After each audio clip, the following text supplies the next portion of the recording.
विदुर और मैत्री का समागम कहाँ हुआ, ये कृपा करके बताइए। तो जो सृष्टि क्रम है उस सृष्टि क्रम के पहले महाराज जब भगवान कल की कथा में आप लोग सुन रहे थे, स्वधाम गमन कर गए और स्वधाम गमन करने के बाद अर्जुन वापस निस्तेज आए और भगवान ने उद्धव जी से कहा था, उद्धव गच्छोद्धव मया प्रोक्तम बदरियाख्याम मम आश्रम, तुम बद्रीनाथ चले जाओ। उद्धव जी को भगवान ने द्वारका से बद्रीनाथ समम तीर्थम न भूतम न भविष्यति, सभी तीर्थों का अपना अपना स्थान है, लेकिन अपने तीर्थों में बद्रीनाथ में साक्षात भगवान नारायण विराजमान, मूर्ति स्वरूप भगवान नारायण स्वयं बद्रीनाथ। आज चारों धाम के देवता पाषाण विग्रह धातु विग्रह नहीं है, प्रत्यक्ष आज भी भगवान कहते ममाश्रमम, मेरा आश्रम बद्रीनाथ। इच्छया अलकनंदाया विधूता सर्वकल्मषा।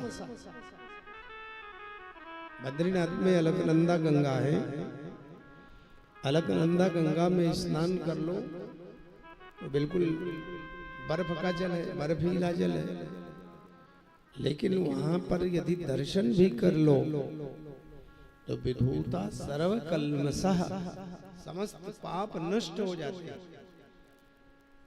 अलकनंदा माँ के दर्शन करने मात्र से। तो बद्रीनाथ के लिए उद्धव जा रहे थे।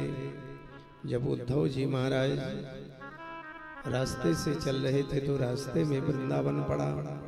मन में विचार किया भगवान की जन्मस्थली है, क्रीड़ा स्थली है, यहाँ दर्शन कर लो। तो आ गए उद्धव जी वृंदावन।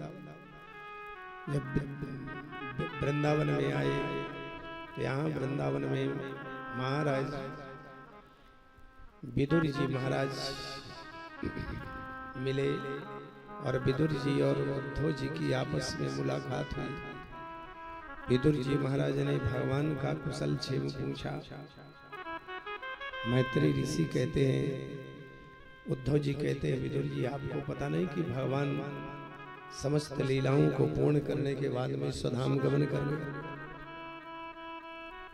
इस चर्चा को सुन करके विदुर जी महाराज बड़े दुखी हुए और भगवान के प्रति बहुत रोए। विदुर जी दुखी थे और दुखी विदुर जी के मन में भाव था कि मुझे अब भगवान नहीं है, भगवान की कथा ही भगवान है। ध्यान रखना, भगवत कथा ही भागवत कथा ही भगवत कथा है, भगवत दर्शन है। तो भगवान की कथा पूछी कि आप भगवान की कथा ही सुना दीजिए। तो विदुर जी महाराज को उद्धव जी ने कथा सुनी। वृंदावन में भगवान की आद्योपांत धर्म संस्थापनार्थाय संभवामि युगे युगे, धर्म की स्थापना के लिए भगवान का जन्म हुआ। अहंकारी आतताई कंस का वध कर भगवान बाल लीलाएं कर कंस का वध कर द्वारकापुरी बसाई। द्वारकापुरी बसा करके भगवान ने विभिन्न लीलाएं की। अद्भुत लीलाएं करने के बाद भगवान 16,108 ब्याहे किए। अद्भुत आनंद के साथ जो भगवान के अवतरण का और आगमन का कारण था उसे पूरा कर भगवान स्वधाम गमन किए। थोड़े ही श्लोकों में पूरी की पूरी श्रीमद् भागवत जी की कथा विदुर जी को उद्धव जी ने बता दी। तो विदुर जी कहते हैं हो गई कथा, मैं तो भगवान की कथा बृहद रूप में आपके मुखारविंद से सुनना चाहता था।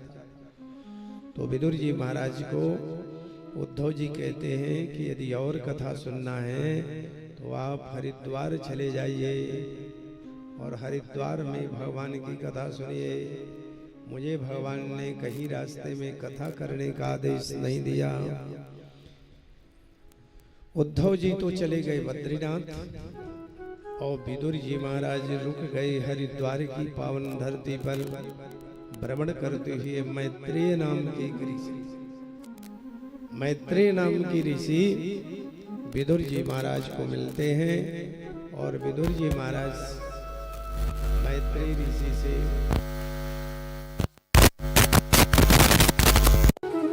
संसार की रचना एक कैसी हुई, यही प्रश्न देवर्षि नारद ने ब्रह्मा जी से किया है और यही प्रश्न सुखदेव जी महाराज से परीक्षित जी ने किया।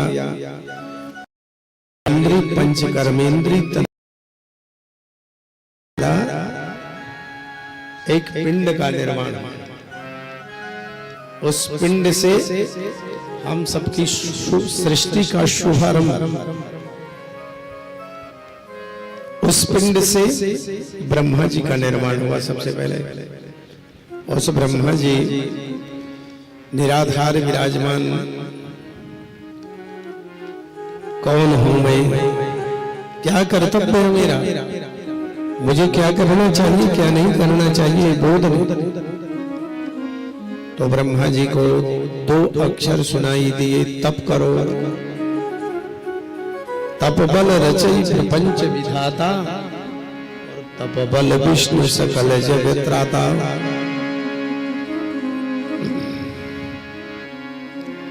तप कीजिए। तो ब्रह्मा जी ने हजारों वर्ष तक तप किया और हजारों वर्ष के तपस्वरूप ब्रह्मा जी को भगवान ने सृष्टि का काम सौंपा।